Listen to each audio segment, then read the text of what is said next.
இனிமே நாம் பார்க்க போகிறது ஔவை பாட்டியோடைய சரித்திரம். பகவன்கிறவருக்கும் அவருடைய மனைவி ஆதி இவாளுக்கு பிறந்த குழந்தை தான் ஔவை. முதல் குழந்தை. பிறந்தவுடனே ஔவையை பிரியும்படியான ஒரு சந்தர்ப்பம் அவளுக்கு ஏற்பட்டுடுத்து. இட்டமுடன் என் தலையில் இன்னபடி என்றெழுதி விட்ட சிவனும் செத்து விட்டானோ, முட்ட முட்ட பஞ்சமே ஆனாலும் பாரம் அவனுக்கு அன்னாய் நெஞ்சமே அஞ்சாதே நீ. பிறந்த குழந்தை இந்த மாதிரி பாடுறதை கேட்டதும் அவ தாய், இந்த குழந்தை ஞானமுள்ள குழந்தை, எப்படியும் பொழைச்சிக்குன்னு மன திருப்தியோட குழந்தைய விட்டு பிரியறா. ஒரு பாணர் குடும்பத்தை சேர்ந்தவா அந்த குழந்தைய எடுத்து வளர்க்குறா.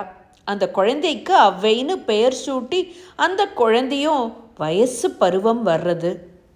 ஔவைக்கு தமிழ் மீது அலாதி பற்று, அதைவிட பிள்ளையார் மீது அதீதமான பக்தி.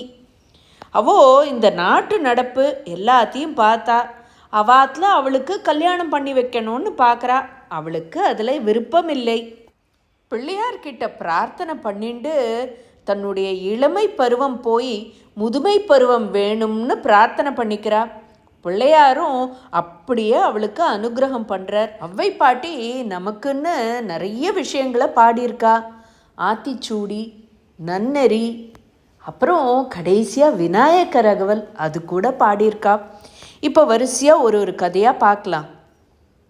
ஔவை பாட்டி ஒரு நாட்டுக்காக போகிறா. சேர நாடு, சோழ நாடுன்னு போய் எல்லா ராஜாவுக்கும் நன்னறியை சொல்லி கொடுத்து நல்லறிவை புகட்டினா.